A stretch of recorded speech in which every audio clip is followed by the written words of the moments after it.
Bonjour, bienvenue sur cette nouvelle vidéo de programmation en C# sous Unity. Nous allons programmer aujourd'hui des effets plein écran de fade in, fade out. Voyons voir de quoi ça a l'air. Donc voilà, différents effets que l'on va pouvoir programmer.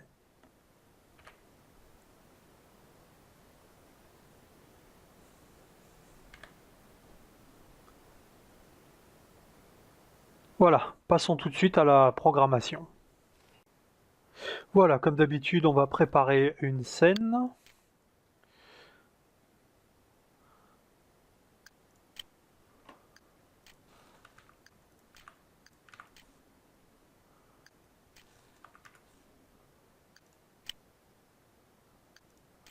Voilà, une scène complètement basique. Ensuite, des dossiers, comme d'habitude, les dossiers script, un dossier scène,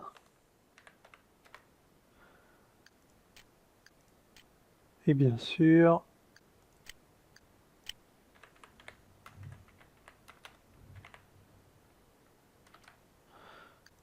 toujours sauver. On va commencer par placer quelques objets. Alors, de quoi a-t-on besoin pour faire des effets de fade in, fade out? On va avoir besoin d'afficher des textures à l'écran. Un objet très approprié pour ce travail, c'est le GUI texture. On va en ajouter 3.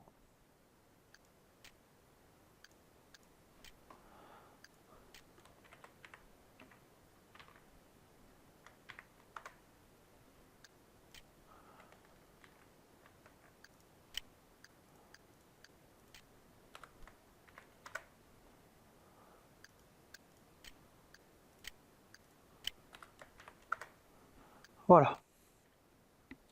Pourquoi j'en ai mis 3? Car en plus de l'effet de fade in, fade out, j'ai rajouté un effet de rideau qui s'ouvre et qui se ferme. Donc il y a le fader H pour la partie haute du rideau, le fader B pour la partie basse du rideau, le fader C pour la couleur. Quand vous aurez compris le principe, vous pourrez faire des rideaux en droite, gauche, voilà.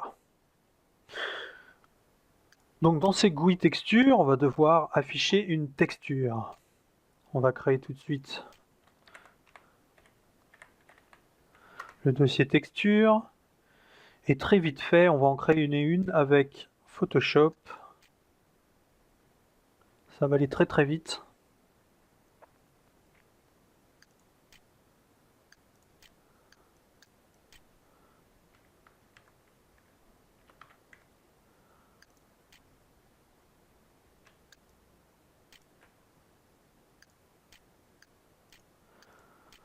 Voilà, on crée un carré blanc d'une taille raisonnable, puisque la texture va être étalée sur l'écran. Pas besoin d'une texture gigantesque et ni trop petite pour éviter le fait des pixels un peu baveux sur les côtés quand on étale une texture trop petite. Donc fond blanc, comme on va la colorer avec du code, voilà, fond blanc qui sera multiplié par une couleur qui donnera une couleur résultante. Donc enregistrer sous, en PNG, fader PNG, j'avais déjà enregistré, voilà.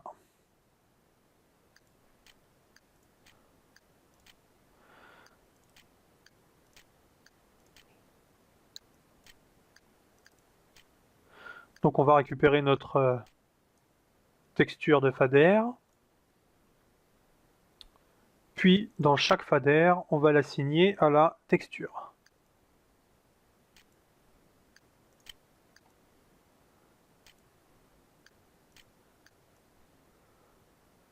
Voilà.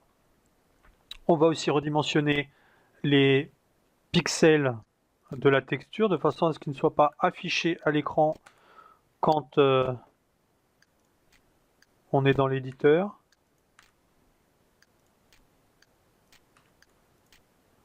Voilà. Et mettre le pixel inset à 0. Tout ça sera géré par code. Voilà, nos objets sont prêts. On va passer à la programmation. Créons notre premier script qui s'appellera fader.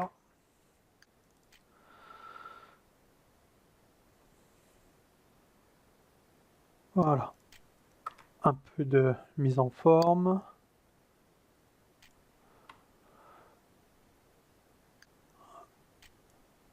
Alors, de quoi a-t-on besoin?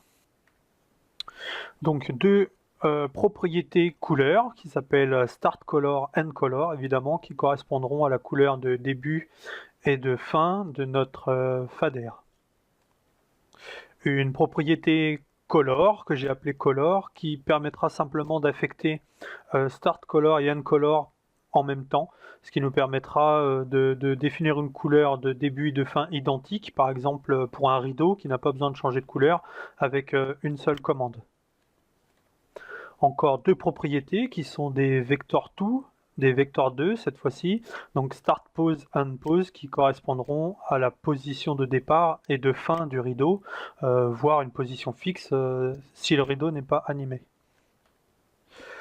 Une propriété duration, qui sera un float, qui correspondra à la durée de l'effet de fader que l'on souhaite, et un petit cadeau, une action que j'appelle callback, qui va permettre d'appeler automatiquement la fonction que l'on souhaite à la fin de l'effet de fader, parce que ça peut être très simple, par exemple pour quitter le jeu, de demander un fader au black et de dire, une fois que le fader est fini, quitte le jeu. Voilà, donc petit cadeau pour ceux qui n'ont jamais travaillé avec les callbacks, on va en programmer un tout simple, voilà. Pour utiliser les callbacks, donc le type action, il faut penser à utiliser système dans les using. Puis viennent des propriétés privées, un rectangle que j'ai appelé screen, qui correspondra aux dimensions de l'écran, une couleur que j'ai appelée actual color, qui correspondra à la couleur actuelle de la transition. Pareil en vector 2 pour la position actuelle, puis un booléen isFading qui spécifiera si le rideau actuel est en train ou non d'effectuer un fader, et encore une propriété privée, le transition timer, qui correspondra à la position relative de l'effet de timer entre 0 et 1. Donc ici, on a créé une nouvelle méthode awake. Pour ceux qui ne connaissent pas, d'habitude, on initialise avec la fonction start, avec la méthode start. Ici, j'ai utilisé awake, car il faut que les faders soient initialisés avant start. Car à start, la scène est lancée, et si les rideaux ne sont pas déjà actualisés, il est possible que la fonction start des rideaux soit appelée après une fonction start d'un autre objet, qui aurait par conséquence, si on demandait à un autre objet d'utiliser les rideaux, qu'il ne soit pas encore initialisé.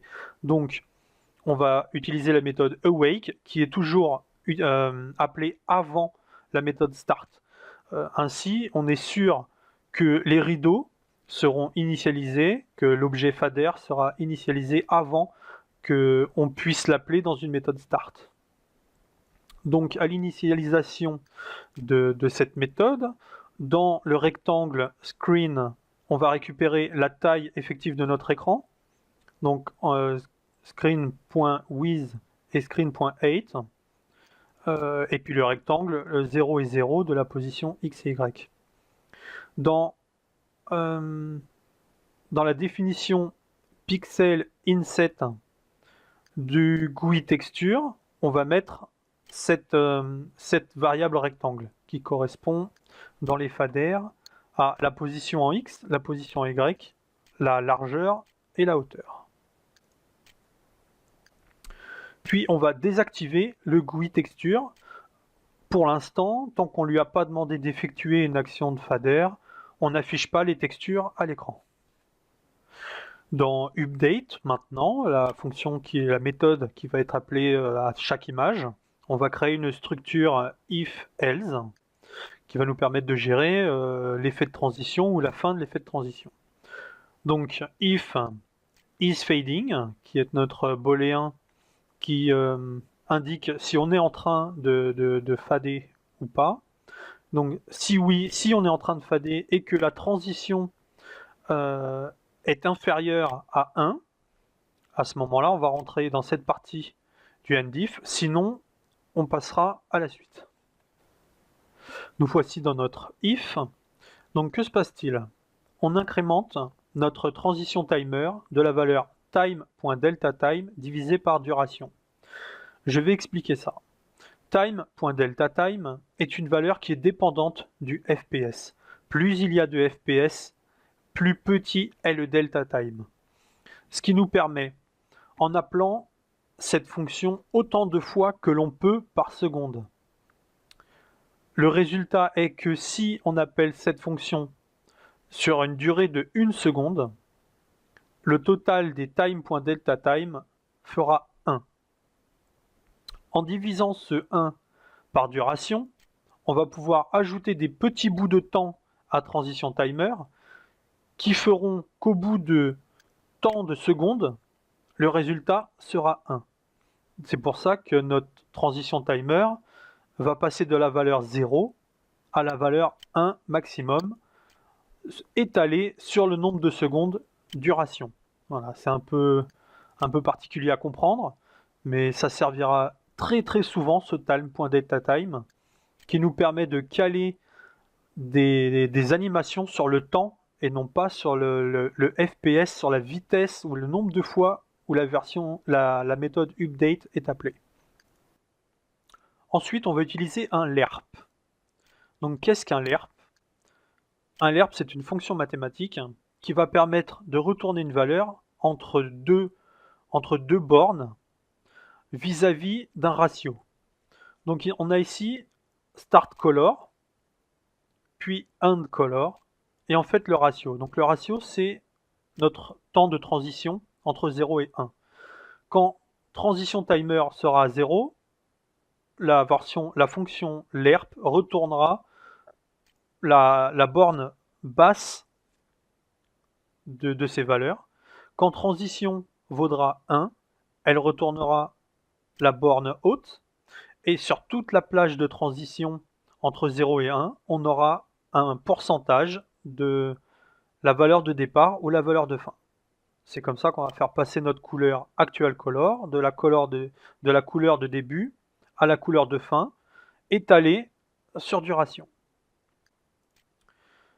Une fois qu'on a récupéré la couleur actuelle de notre fader, on l'assigne à notre GUI texture.color. Cette fois-ci encore un lerp, mais de vector2 cette fois-ci. Donc on va lerper notre position de départ vers notre position de fin avec le ratio toujours de transition timer. Quand on aura récupéré la position actuelle, on la transfère dans la position de notre GUI texture. Ceci donc pour la partie if de notre condition. Que se passe-t-il quand on n'est pas en fader ou que la transition est arrivée à son terme, donc transition sera plus grand ou égal à 1. Donc, pour commencer, une fois que la transition est finie, on va vérifier que la couleur alpha de notre couleur finale est égale à 0. Si c'est le cas, la texture est complètement transparente puisqu'on finit avec une couleur de transition avec un alpha à 0, ce qui veut dire que la texture n'est pas affichée. Du coup, on en profite pour mettre notre GUI texture enable à false. On désactive le GUI texture. Étant donné que l'alpha est à 0, et que de toute façon, même si la texture était affichée, elle serait transparente. On vérifie que notre callback n'est pas nul. Par définition, la fonction fader n'a pas de callback par défaut. Donc, tant qu'on n'en a pas mis un, callback sera nul. Et on vérifie qu'on est toujours en fader. Pourquoi? Car le fader va être désactivé à la fin, ce qui fait que quand on arrive ici, on est toujours en fader et que le callback sera donc appelé. Ensuite, il sera mis à nul. Et ensuite, enfin, on désactivera le fading. Ce qui fait qu'à l'image d'après, même si le callback était toujours là, on ne l'appellerait pas en boucle, car on ne serait plus en fading. Donc on n'a pas encore vu, mais on appelle le callback, même si pour l'instant, on ne sait pas encore ce que c'est. Donc si le callback n'est pas nul et qu'on est en fading, on appelle le callback. Ensuite, on le met à nul de façon à ce qu'il ne soit pas réappelé en boucle. Cette fonction n'est censée être appelée qu'à la fin et uniquement la fin d'un fader. Ensuite, on désactive isFading, on le met à false, ce qui fait qu'on indique que la transition est finie, il n'y aura plus de fading. Ensuite, on va créer la méthode fade. C'est la méthode qui va nous permettre de lancer nos fade in, fade out, nos effets de fade. Donc la méthode fade qui aura en paramètre optionnel une durée. Par défaut, la durée par défaut sera de 0 secondes. Si duration est égale à 0, par défaut, elle est égale à 0. À ce moment-là, on récupère la durée de notre propriété duration. Si malgré cela, duration est toujours égale à 0, à ce moment-là, on définit une duration par défaut de 1 seconde. Et on met dans notre propriété duration la dernière valeur de duration que l'on a calculée. Ce qui a pour effet si on appelle fade sans valeur. Duration sera 0. Ici, duration est 0, on va demander la dernière durée que l'on a utilisée. Si on n'a pas encore utilisé de durée, elle sera toujours égale à 0, et à ce moment-là, on mettra 1. Ensuite, dans duration, notre propriété vaudra 1. Au prochain appel, si on ne met pas de valeur, duration sera toujours à 0 dans l'appel. Donc ici, on récupérera le 1 qu'on avait précédemment mis, et donc duration sera égale à 1. Si on fait un appel avec une valeur supérieure, mettons 3 secondes, arrivé ici, on ne sera pas égal à 0, ici non plus, et ensuite dans notre propriété, on mettra 3 secondes. Ce qui a pour effet que quand on appelle fader, on l'appelle toujours avec la dernière durée que l'on avait programmée, ou une valeur par défaut de 1 seconde. On met notre transition timer à 0, c'est un fade qui redémarre, donc on est en position 0 de la valeur relative de la transition. isFading, on le met à vrai, on va démarrer un fader. Et on met notre GUI texture à enable. On va utiliser notre GUI texture qui par défaut est désactivée tant qu'on ne l'utilise pas. Voici pour la méthode fade. On va donc créer un deuxième script.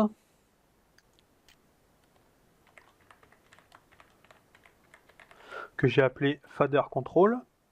C'est le script qui va nous permettre de contrôler nos effets de fader. On va donc l'attacher à un objet, par exemple la caméra.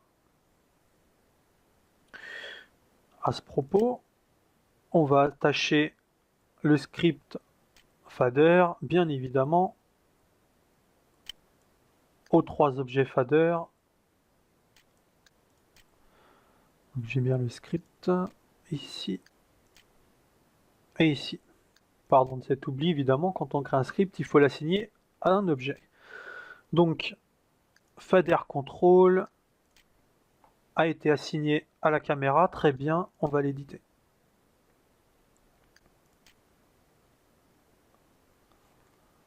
Donc que nous faut-il dans ce fader control? Donc notre script fader control va devoir accéder à des objets extérieurs. Et donc comment on procède? On va accéder à l'objet script, au script fader des objets GUI texture. Donc c'est bien à l'objet fader que l'on va s'adresser. Donc ici on déclare le type de script avec un nom de variable forcément, et on va l'assigner dans la fonction start. Voilà, dans la méthode start. Alors, comment assigner un composant script d'un objet à une de nos références en variable? Donc, GameObject.find suivi du nom de l'objet. Donc ici, on va rechercher dans la scène l'objet faderC. On va donc récupérer dans GameObject cet objet. Puis, dans ces composants, on va aller récupérer le script fader.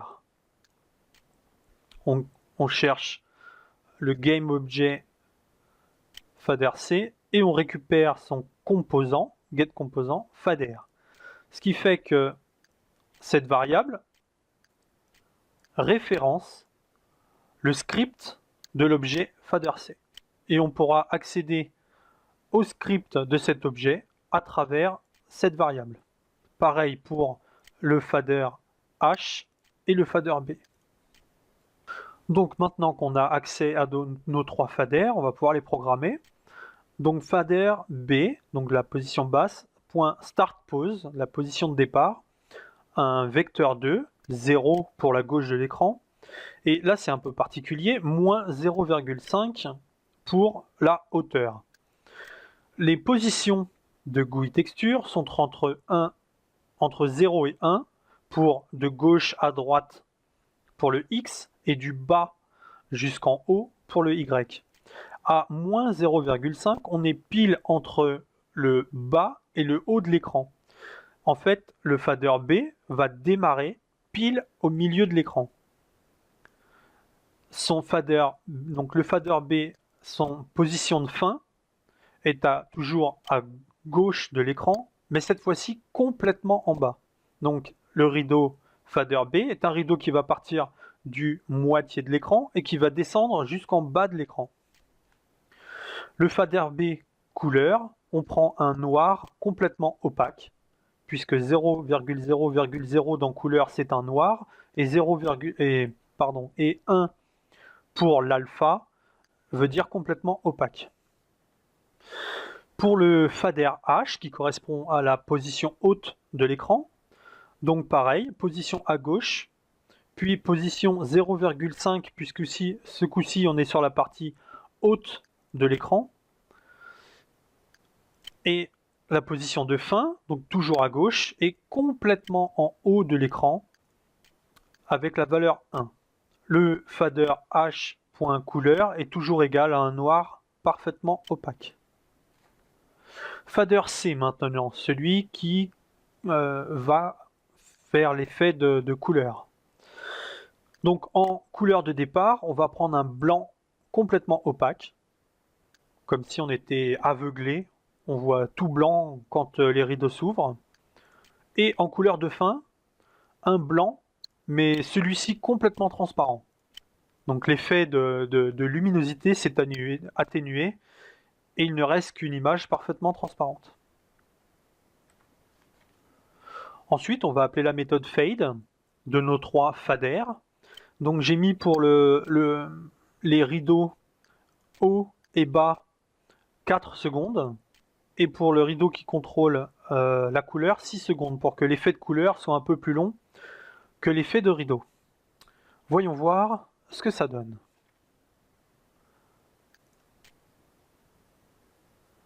Voilà. Je relance. On voit bien qu'un rideau monte en noir opaque, l'autre descend en noir opaque, et le rideau du milieu passe d'un blanc vif, d'un blanc opaque à un blanc transparent. Donc on va voir ce qu'on peut faire encore avec ces faders. Dans la méthode update, j'ai rajouté une condition.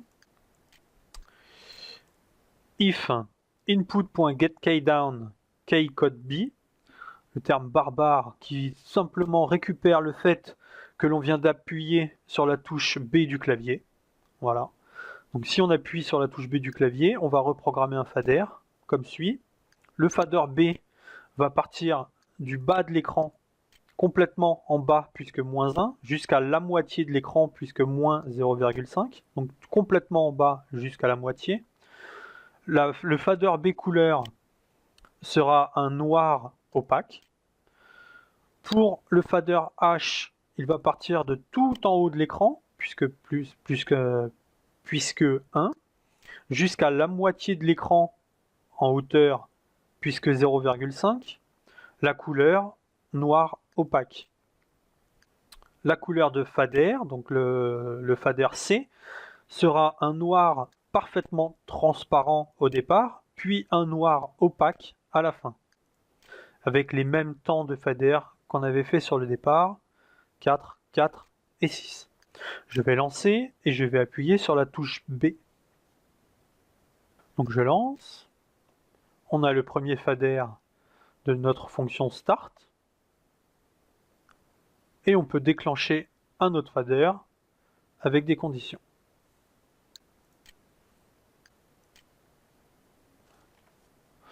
En un tout petit peu plus compliqué, sur la touche R, j'ai assigné des faders comme suit. On a toujours le fader B qui part du bas vers le milieu, le fader O qui part du haut vers le milieu. Par contre, ce coup-ci, ont des valeurs de fin et des valeurs de début de fin différentes ce coup-ci. Le fader B, les rideaux, vont partir d'une couleur rouge, donc R à 1, G, B à 0, alpha à 0, donc rouge parfaitement transparent, jusqu'à un noir opaque.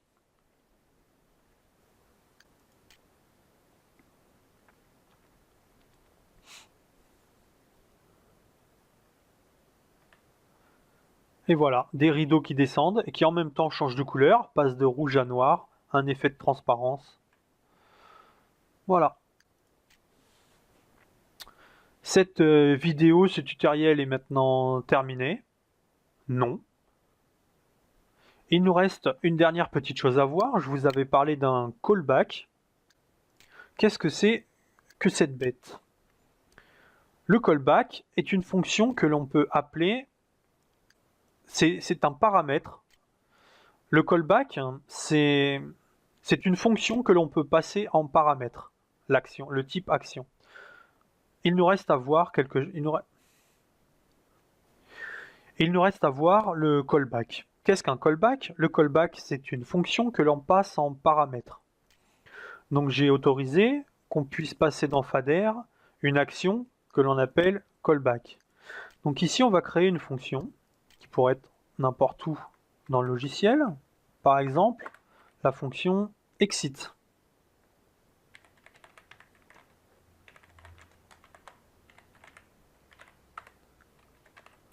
Et pour prouver qu'elle sera bien appelée, on va juste faire un debug.log, donc écrire quelque chose dans la console.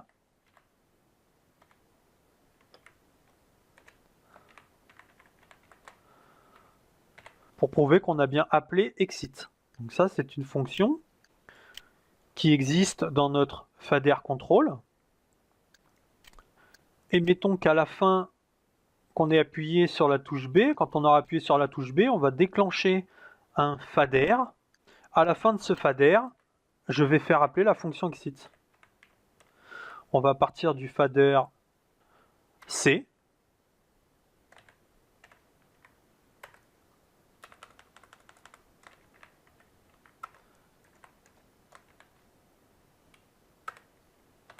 Voilà. Dans la propriété callback du fader C, on va placer le nom de la fonction exit. Et à la fin, quand on aura appuyé sur la touche B, à la fin du fader, la fonction exit sera appelée. Ici, on aurait pu dire application.kit ou n'importe quelle fonction qui sera appelée automatiquement à la fin du fader. On relance, on a notre premier fader. J'appuie sur B.